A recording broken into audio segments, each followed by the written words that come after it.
ഒണിയിലിനോട് മാപ്പ് പറഞ്ഞ ലക്ഷ്മി. ഒരാളോടല്ല, എല്ലാ പുരുഷന്മാരോടും മാപ്പ് പറയണമെന്ന നിർബന്ധത്തിൽ ഒണിയിൽ.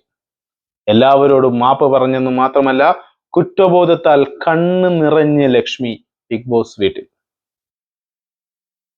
2 എവിക്ഷൻ, മസ്താനിയും നമ്മുടെ പ്രവീണും. തീർത്തും അൺഫെയർ ആയിട്ട് എനിക്ക് തോന്നി.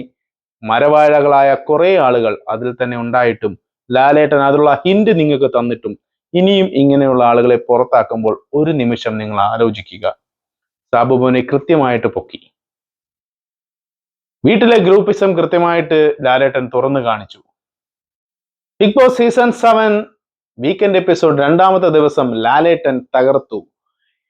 ഇതിനെപ്പറ്റിയുള്ള കൂടുതൽ കാര്യങ്ങൾ നമുക്ക് അറിയുന്നതിന് മുമ്പ് എന്റെ ചാനൽ നിങ്ങൾക്ക് ഇഷ്ടപ്പെടുന്നുണ്ടെങ്കിൽ ലൈക്ക് ചെയ്യുക, ഷെയർ ചെയ്യുക, സബ്സ്ക്രൈബ് ചെയ്യുക. അങ്ങനെ നമ്മുടെ ലാലേട്ടൻ വന്നു. നമുക്കറിയാം, നല്ല അടിപൊളി ഒരു മുണ്ടും കുർത്തയൊക്കെ ആയിട്ടാണ് ലാലേട്ടൻ വന്നത്. വന്നപാടെ ലാലേട്ടൻ വീട്ടിനകത്ത് കഴിഞ്ഞ ആഴ്ചത്തെ ബാക്കി സംഭവങ്ങൾ നമ്മൾ ഇന്നലെ പറഞ്ഞു, ഇന്ന് ചർച്ചയ്ക്ക് വെക്കും എന്നുള്ള കാര്യം. ഒണിയിലിന്റെയും മസ്താനിയുടെയും പ്രവീണിന്റെയും, ഒണിയിൽ മസ്താനിയെ കയറി പിടിച്ച് എന്ന് പറയുന്ന വിഷയം കൃത്യമായിട്ട് ലാലേട്ടൻ ആ വീഡിയോയിൽ കാണിക്കുന്നുണ്ട്.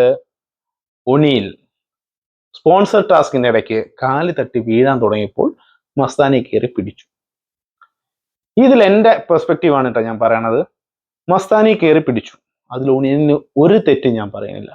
വീഴുമ്പോൾ നമ്മൾ റിഫ്ലക്സ് ആക്ഷൻ പോലെ നമ്മൾ കയറി ചെയ്യുന്ന ആക്ട് ആണത്. പക്ഷേ മസ്താനി ഒരു പെൺകുട്ടിയാണ്, അല്ലെങ്കിൽ ആരും ആവട്ടെ, നമ്മളെ ഒരാണായാലും പെണ്ണായാലും നമ്മുടെ ദേഹത്ത് നമ്മുടെ കംഫർട്ടും ഡിസ്കംഫർട്ടും തീരുമാനിക്കുന്നത് നമ്മളാണ്, അല്ലേ? അതിന് എങ്ങനെയാണെങ്കിലും അങ്ങനെ വീഴാൻ തുടങ്ങിയപ്പോൾ പിടിച്ചത് ഒണിയിലാണെങ്കിലും ഒണിയിലിന് തെറ്റില്ല, ഞാൻ ഒരിക്കലും പറയാം, റിഫ്ലക്ഷൻ ആണ്, വീണ്ടും ഞാൻ പറയുന്നു. പക്ഷെ മസ്താനിക്ക് അത് ഡിസ്കംഫർട്ട് ആയത്, മസ്താനി വേറൊരാളോട് പറയുന്നു, തൻ്റെ കൂട്ടുകാരിയായ അതിനകത്തുള്ള ഒരാളോട് പറയുന്നു, എനിക്കിത് ഡിസ്കംഫർട്ടായി, പക്ഷെ അത് വീഴാൻ തുടങ്ങിയപ്പോഴാണ് അങ്ങനെ പിടിച്ചത്, എനിക്കത് ഡിസ്കംഫർട്ടായി, എന്നോടൊരു സോറി പറഞ്ഞു എന്ന് മസ്താനി ലക്ഷ്മിയോട് പറയുന്നു. പക്ഷേ ഇതിൽ എൻ്റെ ഭാഗത്ത് നിന്ന് 100% ഞാൻ തെറ്റ് കാണുന്നത് ലക്ഷ്മിയാണ്. കാര്യം മസ്താനി കൃത്യമായിട്ട് പറയുന്നുണ്ട്, ഞാൻ പബ്ലിക് ആക്കാൻ ഉദ്ദേശിക്കുന്നില്ല, ഞാനിത് ക്ലിയർ ആക്കി വെക്കാൻ വേണ്ടി മാത്രമാണ് ചോദിച്ചത്. ജഡ്ജ്മെന്റ് പ്രീ ജഡ്ജ്മെന്റ് ആയിട്ട് നമ്മുടെ ലക്ഷ്മി ഓവർ റിയാക്ട് ചെയ്തതിന്റെ ഭാഗമായിട്ടാണ് ഈ പ്രശ്നങ്ങളെല്ലാം കാരണം. ഈ സബ്ജക്റ്റ് എടുത്തിട്ട് ഓവർ റിയാക്ട് ചെയ്തു. ഒരു കുലസ്ത്രീ ലെവലിലാണ് ഇപ്പോൾ ലക്ഷ്മി അതിനകത്ത് പെരുമാറുന്നത്. നമ്മൾ കണ്ടു ഇന്നലെയും നമ്മുടെ ആദില നൂറയുടെ കേസിലും വീട്ടിൽ കയറ്റാൻ കൊള്ളാത്തവർ എന്ന് പറഞ്ഞൊരു പദപ്രയോഗം ഇന്നലെ നടത്തി. അതുപോലെ ഇന്നത്തെ സംഭവത്തിലും കൃത്യമായിട്ട് പറയുന്നു, കുടുംബത്തിൽ പിറന്നവർ എന്നുള്ളത്. ഇതൊക്കെ എന്ത് ഡയലോഗാണ്, എന്ത് ഭാഷയാണ്? ഇതൊക്കെ പണ്ടുള്ള ആളുകൾ പറയുന്നത്, സാധാരണ ആണുങ്ങൾ പറയുന്ന ഒരു ഇതാണ്. പക്ഷെ ഇതൊരു എനിക്ക് തോന്നുന്നു അവരുടെ ജീവിതത്തിലുണ്ടായ ട്രോമകളോ എന്തോ ആകാം. പൊതുവെ ഒരു ആൺവിരോധം ഉള്ളിൽ വെച്ചിട്ടുള്ള ഒരാളായിട്ട് എനിക്ക് ലക്ഷ്മിയെ ഫീൽ ചെയ്യുന്നു. കാര്യം ആ ഒരു സംഭവം തന്നെ വരുമ്പോൾ തന്നെ നിങ്ങൾ കണ്ടിട്ടുണ്ടാവും ആ വീഡിയോയ്ക്കകത്ത്, മൈക്കെവിടെ, മൈക്കിട്ടോണ്ട് ബാ എല്ലാവരും ബാ എന്ന് പറഞ്ഞ് ഒരു അറഗന്റ് ആയിട്ട് ഇതെന്തോ വലിയ സംഭവം നടന്ന രീതിയിൽ പോർട്രേറ്റ് ചെയ്ത് ഭയങ്കര ഇതായി. പക്ഷെ അത് ഇന്ന് ലാലേട്ടൻ കൃത്യമായിട്ട് കാണിച്ചു കൊടുത്തു. ഇന്നലെയും കാണിച്ചു. ഇന്ന് കാണിച്ചു കൊടുത്തപ്പോൾ പുള്ളിക്കാർക്ക് മനസ്സിലായി പുള്ളിക്കാർ ചെയ്ത് തെറ്റാണെന്ന്. അങ്ങനെ ഒണിയിലിനോട് ജയിലിൽ നിന്ന് വന്നതിന് ശേഷം മാപ്പ് പറയുകയും കാര്യങ്ങളെല്ലാം ചെയ്തു. എന്നാൽ പോലും ഒണിയിൽ അത് അക്സെപ്റ്റ് ചെയ്തില്ല. ഒണിയിൽ പറഞ്ഞു, പരസ്യമായിട്ട് എല്ലാ പുരുഷന്മാർക്കും വേണ്ടി മാപ്പ് പറയണം എന്ന് പറഞ്ഞു. അങ്ങനെ ലക്ഷ്മി മാപ്പ് പറഞ്ഞു. അത് വീണ്ടും പറയണു, മസ്താനിയുടെ ഭാഗത്ത് തെറ്റില്ല, ഞാൻ എൻ്റെ കണ്ണുകൊണ്ട് പറഞ്ഞു, മസ്താനിന്റെ ഭാഗത്ത് എനിക്ക് തെറ്റായിട്ട് വലിയ ഫീൽ ആവുന്നില്ല. അങ്ങനെ നമ്മുടെ ലാലേട്ടൻ ഒണിയിലിന്റെ ഒക്കെ സംഭവം കഴിഞ്ഞതിന് ശേഷം എല്ലാവരോടും ചോദിക്കുന്നു, അവരുടെ എല്ലാവരും അഭിപ്രായം എടുക്കും. അതിനുശേഷം നമ്മുടെ വീട്ടിലെ ഗ്രൂപ്പിസത്തെ പറ്റി അല്ലെങ്കിൽ ഫേവറിസത്തെ പറ്റിയിട്ടുള്ള, കിച്ചണിലെ വഴക്കിനെ പറ്റിയിട്ടുള്ള കാര്യങ്ങളൊക്കെ ചർച്ച ചെയ്യുന്നു. അതിനു മുമ്പ് നമ്മൾ കണ്ടു, മറ്റ് സീസണിലൊന്നും കാണാത്തൊരു സാധനമുണ്ട് ഈ വട്ടം. ക്യാപ്റ്റൻ പറഞ്ഞാൽ കേൾക്കൂല. മറ്റു സീസണിലൊക്കെ ക്യാപ്റ്റന്മാർക്ക് ഒരു വിലയുണ്ട്. ക്യാപ്റ്റൻ ഒരു ടീം തിരിച്ചാലോ അല്ലെങ്കിൽ ആരും എതിർക്കില്ല, അതെല്ലാം അക്സെപ്റ്റ് ചെയ്യാം. പക്ഷെ ഈ വട്ടം കണ്ടില്ലേ, ഞാൻ നിൽക്കില്ല, എനിക്കാൻ വരില്ല, നിങ്ങൾ പൊക്കും, ഞാൻ വരത്തില്ല, എനിക്ക് ആ ടീമിന് ഇഷ്ടമല്ല, ഞാൻ വേറെ ടീം പോകും, ഞാൻ എന്ത് സ്വഭാവമാണ്. ജിസയിലൊക്കെ വളരെ വൃത്തികെട്ട സ്വഭാവമാണ് അതിനകത്ത് കാണിച്ചിട്ട്. എന്നിട്ടും അതിനകത്ത് അനീഷിന്റെ കിച്ചൺ ടീമും അനീഷിന്റെ വെസൽ ടീമും പ്രവീണിന്റെ കിച്ചൺ ടീമും അതുപോലെ സാബുമോന്റെ ഫ്ലോർ ടീമൊക്കെ നല്ല സൂപ്പറായിട്ട് നടത്തി. പക്ഷെ നമ്മുടെ ജിസേലിന്റെ ബാത്റൂം ടീം മാത്രമായിരുന്നു ഫ്ലോപ്പ്. അതിൽ നവീനെ നന്നായിട്ട് വഴക്ക് പറഞ്ഞ് നമ്മുടെ ലാലേട്ടൻ. പക്ഷെ നവീൻ ചെയ്യുന്നത് വളരെ മോശമാണ് കേട്ടോ. ഒരു ക്യാപ്റ്റൻ അല്ലെങ്കിൽ നമ്മളിവിടെ വന്ന് ചുമ്മാ കളിച്ച് തിരിച്ച് ഫുഡും കട്ട് നിന്ന് ജീവിക്കാനല്ലല്ലോ ബിഗ് ബോസിൽ. ബിഗ് ബോസ് കൊടുക്കുന്ന ടാസ്കുകൾ ചെയ്യണം, അതിൽ ചെയ്യേണ്ട പണികൾ ചെയ്യണം, കൃത്യമായിട്ട് അവർക്ക് കൊടുത്തേക്കുന്ന പണികൾ ചെയ്യണം, ക്യാപ്റ്റൻ പറയണത് കേൾക്കണം. പിന്നെ ക്യാപ്റ്റനെ വെക്കേണ്ട കാര്യമില്ലല്ലോ, ചുമ്മാ അങ്ങ് പോയി നിന്ന ക്യാപ്റ്റൻ പറയണ കേൾക്കണം, അവിടെ കൃത്യമായിട്ടുള്ള പണി ചെയ്യണം. അത് ചെയ്യാതെ നടക്കുന്ന നവീനോട് എനിക്ക് പേഴ്സണലായിട്ട് വളരെ മോശം അഭിപ്രായമാണുള്ളത്.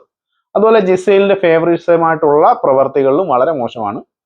അതുപോലെ ഫുഡിന്റെ കേസ് തന്നെ നമ്മൾ കണ്ടില്ലേ, ആലു പൊറോട്ട ഉണ്ടാക്കിയിട്ട് നമുക്ക് വേണ്ടുന്നവർക്ക് മാത്രം കൊടുക്കുന്നു. അതൊരു മറ്റേ കൈക്കൂലി സെറ്റപ്പാണ് കേട്ടോ. എന്നിട്ട് അക്ബറൊക്കെ അവളെ വോട്ട് ചെയ്യരുത്, ആരും അവൾക്കെതിരെ വോട്ട് ചെയ്യരുത്, കാരണം അതിന് കൈക്കൂലിയായിട്ട് ഫുഡ് കൊടുക്കുന്നു. ഇത് പച്ചക്കത് പറയുകയും ചെയ്യുന്നു.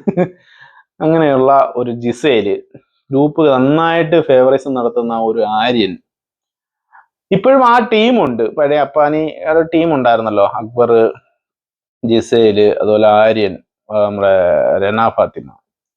എനിക്ക് അതിനകത്ത് മാറി നിന്ന് നമ്മുടെ ഡോക്ടർ മാത്രമാണ്. ഓക്കെ, അങ്ങനെ ആ ഒരു സംഭവം എല്ലാം കഴിഞ്ഞിട്ട് ആ വീട്ടിലെ ഭക്ഷണം കട്ട് തിന്നുന്നതിനെ പറ്റിയിട്ടുള്ള ചർച്ചകൾ വന്നു. ഇത് മറ്റൊരു സീസണിലും ഇല്ലാത്തതുപോലെ ഉള്ള ഒരു സീസൺ ഈ റോൺസന്റെ ഒക്കെ സീസണിലൊന്നും ഉണ്ടായിരുന്നു. പക്ഷെ അത് അവർ രണ്ടും മാത്രം ഭക്ഷണം കട്ട് ചെയ്തു. പക്ഷെ അതൊരു വാണിംഗ് കേൾക്കരുത് ബിഗ് ബോസ്. പക്ഷെ ഇത് ബിഗ് ബോസ് വാണിംഗ് കൊടുക്കണം കേട്ടോ. അമ്മാര് തക്കാളിയും ക്യാരറ്റും മറ്റതും മറിച്ചതും എല്ലാം വാരി തിന്നുന്ന ഒരു പ്രത്യേക ടീം.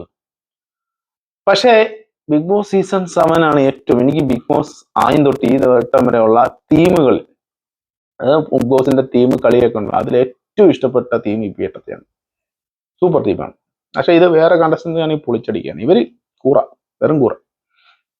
അങ്ങനെ അതും കഴിഞ്ഞ് ഭക്ഷണത്തിന്റെ കേസ് ഉണ്ടല്ലേ, ഭക്ഷണം കഴിക്കുന്നൊക്കെ ഇപ്പം പഴങ്കഞ്ഞി വേറെ കറി കൂട്ടി കഴിക്കുന്നത് നല്ലതാണ്. അപ്പൊ അതിന് ഫേവറസ് എവിടെയെന്ന് പറഞ്ഞാൽ അനുമോൾ അങ്ങനെ കഴിച്ചപ്പോൾ വഴക്ക്, അത് പ്രവീൺ വഴക്കുണ്ടാക്കി. അതേ സാധനം നമ്മുടെ അഭിലാഷ് എടുത്തപ്പോൾ പ്രശ്നമില്ല. ആര്യൻ തക്കാളി എടുക്കുമ്പോൾ വഴക്ക്, അതേ അനുമോള് ക്യാരറ്റ് എടുത്തപ്പോൾ വഴക്കില്ല. ഇങ്ങനെയുള്ള ചില ഫേവറിസമായിട്ടുള്ള, ചിലവർക്ക് മാത്രമായിട്ടുള്ള കുറച്ച് കാര്യങ്ങൾ അതിനകത്ത് നടക്കുന്നത്, അത് വളരെ മോശമായിട്ട് തോന്നി. അത് വ്യക്തമായിട്ട് ലാലേട്ടൻ തുറന്നു കാട്ടിയിട്ടുണ്ട്. പിന്നെ അടുത്ത നമ്മുടെ എവിക്ഷൻ. ഞാൻ വീണ്ടും പറയണു നിങ്ങളുടെ എവിക്ഷന്റെ കേസ്, ലാലേട്ടനും അത് തന്നെയാണ് എടുത്തു പറയട്ടെ. സാബുമോനെ വിളിച്ചിരുത്തിയിട്ട് സാബുമോനോട് പോയി കൃത്യമായിട്ട് ചോദിക്കുന്നതാണ്. കാരണം സാബുമോനൊക്കെ ഒരു ഗെയിമും കളിക്കുന്നില്ലെന്ന്, ചുമ്മാ ഇളിച്ചിട്ട് അവനൊക്കെ എന്തിനാണെന്ന് നിങ്ങളൊക്കെ അതിനകത്ത് വെച്ചോണ്ടിരിക്കുന്നത്. അവനെതിരെ വോട്ട് ചെയ്ത് അവനെ പുറത്താക്കുന്നേ, നിങ്ങൾ അവനെ സേവ് ചെയ്ത് എന്ത് ഗെയിമാണ് നിങ്ങൾ അതിനകത്ത് ഉദ്ദേശിക്കുന്നത്? ഓക്കെ, നിങ്ങൾ നെഗറ്റീവ് കണ്ടന്റോ പോസിറ്റീവ് കണ്ടന്റോ, നിങ്ങളിപ്പം മസ്താനി ആണെങ്കിലും ലക്ഷ്മി ആണെങ്കിലും ഇവർ രണ്ടുപേരും കൊടുത്ത വളരെ നെഗറ്റീവായിട്ടുള്ള കണ്ടന്റ് ആണ് ഈ കഴിഞ്ഞ ആഴ്ച നടന്നത്. പക്ഷെ ഈ കണ്ടന്റ് കാണാനല്ലേ നിങ്ങൾ എല്ലാവരും ഇതിനകത്ത് കാത്തിരുന്നത്. നീ ആഴ്ച നാലാട്ടം വന്ന് ഇവരെ തെറി വിളിക്കുന്ന കാണാനല്ലേ നിങ്ങൾ ഇരുന്നത്. അതൊരു കണ്ടന്റ് ആണ്. നിങ്ങൾക്ക് ആ ഒരു എന്റർടൈൻമെന്റ് കിട്ടിയില്ലേ, നിങ്ങൾക്ക് ദേഷ്യം വരും. നിങ്ങൾക്ക് അവരോട് എല്ലാം. പക്ഷെ അവർ തരുന്നൊരു കണ്ടന്റ് ഉണ്ട്, നിങ്ങളെ എന്റർടൈൻ ചെയ്യിക്കുന്നുണ്ട് അവര്. മനസ്സിലായില്ലേ? നിങ്ങൾക്ക് ഇപ്പൊ അപ്പാനി ശരത്ത് വളരെ നല്ല എന്റർടൈൻമെന്റ് ചെയ്തുകൊണ്ടിരുന്ന ഒരാളാണ്, എന്തിന് നിങ്ങൾ അവരെ പേരെ പുറത്താക്കി? അതിനകത്ത് ഈ മരവാഴകളെ നിങ്ങൾ പുറത്താക്കുന്നേ. ഞാൻ എല്ലാ കാര്യത്തിലും പറയാം, നിങ്ങൾ ബിഗ് ബോസ് നിങ്ങൾ ഇഷ്ടപ്പെടുന്നുണ്ടെങ്കിൽ, ബിഗ് ബോസ് നിങ്ങൾക്ക് എന്റർടൈൻമെന്റ് ആയിട്ട് തോന്നണമെങ്കിൽ, നിങ്ങൾ അവസാന ഒരു ഫൈനൽ 5 വരെയെങ്കിലും നിങ്ങൾ നല്ല നല്ല ആൾക്കാരെ തെരഞ്ഞു പിടിച്ച് നിർത്തിയില്ലെങ്കിൽ, നാളെ നിങ്ങൾക്ക് ഈ ഒരു ബിഗ് ബോസ് സീസൺ 7 മറ്റേ വെറും മരവാഴകളെ കൊണ്ട് നിറയുന്ന ഒരു ഓണവില്ലും വീട് മാത്രമാണ്. ഓക്കെ, സോ ഈ ദൈവത്തെ ഓർത്ത് ഇനിയുള്ള എവിക്ഷൻസ് എങ്കിലും നിങ്ങൾ കൃത്യമായിട്ട് ചെയ്യുക. നിങ്ങൾക്ക് വിരോധമുള്ള, ദേഷ്യമുള്ള ആൾക്കാർ അതിനകത്ത് കാണും, പക്ഷെ അവർ കണ്ടന്റ് തരുന്നുണ്ടോ എന്ന് നോക്കുക. കണ്ടന്റ് തരാത്ത, അതിൽ വെറുതെ കാഴ്ചക്കാരായിട്ടിരുന്ന് അവിടെ ഒരു ഇതുമില്ലാതെ സേഫ് ഗെയിം കളിച്ചു പോണവരെ നിങ്ങൾ നിർത്തിയാൽ അവർ ഫൈനൽ 5 അടുപ്പിച്ചേക്കും. നിങ്ങൾക്ക് അവസാനം ഒരു കണ്ടന്റും ഇല്ലാതെ വെറും ഓണമില്ലായി പോകും. ഓക്കെ, ആദ്യം നിങ്ങൾ ഇങ്ങനെയുള്ള മരവാഴകളെല്ലാം പുറത്താക്കുക, എന്നിട്ട് നിങ്ങൾ കണ്ടന്റ് തരുന്നവരിൽ നിങ്ങൾക്ക് ഇഷ്ടപ്പെടാത്തവരെ പുറത്താക്കുക. അപ്പോഴാണ് ഗെയിമിന് ഒരു ഉത്സാഹം വരത്തുള്ളൂ, അല്ലെങ്കിൽ ഒരു ത്രില്ല് വരത്തുള്ളൂ. ഓക്കെ, അങ്ങനെ നമ്മുടെ സാബുമോൻ നമ്മുടെ മസ്താനിയും നമ്മുടെ പ്രവീണും പുറത്തായി. പ്രവീൺ വളരെ ഷോക്കായിരുന്നു പുറത്തായതിൽ. പക്ഷെ മസ്താനി ഓൾമോസ്റ്റ് അവള് ഇന്നൊരു ഇൻഡ്യൂഷൻ ഉണ്ടായിരുന്നു പുറത്താകുമെന്ന്. സത്യം പറഞ്ഞാൽ മസ്താനി പുറത്താവണം എന്ന് ഉണ്ട്. കാര്യം പുള്ളിക്കാരി അത്രമാത്രം നെഗറ്റീവ്. ഇനി അവിടെ നിന്ന് എനിക്ക് തോന്നുന്നു ആ ഒരു വീട്ടിലെ അത്താണിയായിട്ടുള്ള ഒരു പെൺകുട്ടിയാണ്, നല്ല സോഷ്യൽ മീഡിയയിലൊക്കെ ആയിട്ട് ഇന്റർവ്യൂ ഒക്കെ ചെയ്ത് നല്ല രീതിയിൽ പേരുള്ള കൊച്ചാണ്. പക്ഷെ അതിനകത്ത് പോയിട്ട് വളരെ നെഗറ്റീവായിട്ടാണ് വന്നത്. ഇനി പുറത്ത് വരുമ്പോൾ എന്തുമാത്രം അത് അഫക്റ്റ് ആകുമെന്നുള്ളത് നമുക്ക് കണ്ടറിയാം.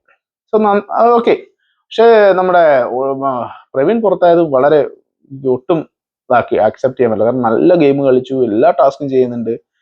നല്ല ഒരാൾക്കാരാണ്. പക്ഷെ നിങ്ങൾ ശ്രദ്ധിച്ചാൽ മനസ്സിലാവും വൈൽഡ് കാർഡുകളാണ് പുറത്താവുന്നത് മൊത്തം. നോക്കാം. അങ്ങനെ അടുത്ത ആഴ്ചത്തെ നമ്മൾ ലാലേട്ടൻ പറയുന്നു ഹോട്ടൽ ടാസ്ക് ആണെന്ന്. എല്ലാവരും ഹോട്ടൽ അന്തേവാസികളാണെന്നുള്ള രീതിയിലാണ് വരുന്നത് അടുത്ത ആഴ്ച. നിങ്ങൾക്ക് എല്ലാവർക്കും അറിയാം ഹോട്ടൽ ടാസ്കിൽ ഗസ്റ്റുകൾ വരും. ഗസ്റ്റുകൾ ആരാകാം? മേ ബി കഴിഞ്ഞ സീസണിലുകളിലെ ആരെങ്കിലും ആകാം, അല്ലെങ്കിൽ ഈ സീസണിൽ നിന്ന് പുറത്തായ ആളുകൾ തിരിച്ചു വരാം, അതുമല്ലെങ്കിൽ അവിടെ ഉള്ള ആളുകൾ തന്നെ ആകാം. ഒരു സർപ്രൈസ് ഉണ്ട് എന്ന് മാത്രം നിങ്ങൾ മനസ്സിലാക്കുക. ഓക്കെ. കഴിഞ്ഞ സീസണിലെ നിങ്ങൾ പറ ആരൊക്കെയാണ്, നിങ്ങൾ കഴിഞ്ഞ സീസണിൽ നിന്ന് ആരൊക്കെയാണ് ഒരു ഗസ്റ്റ് ആയിട്ട് വരണം നിങ്ങൾ ആഗ്രഹിക്കുന്ന ആരെങ്കിലും ഉണ്ടെങ്കിൽ അവരുടെ പേരൊന്ന് കമന്റ് ചെയ്യേ. അതുപോലെ ഇപ്പൊ പോയവരാരും തിരിച്ചു വരണം എന്ന് ആഗ്രഹിക്കുന്നുണ്ടെങ്കിൽ അതും ഒന്ന് കമന്റ് ചെയ്യും. ഓക്കെ. അപ്പൊ നമുക്ക് അടുത്ത ആഴ്ചത്തെ കാര്യങ്ങളൊക്കെ കാണാം. എല്ലാ വീഡിയോകളും കാണുക, സപ്പോർട്ട് ചെയ്യുക.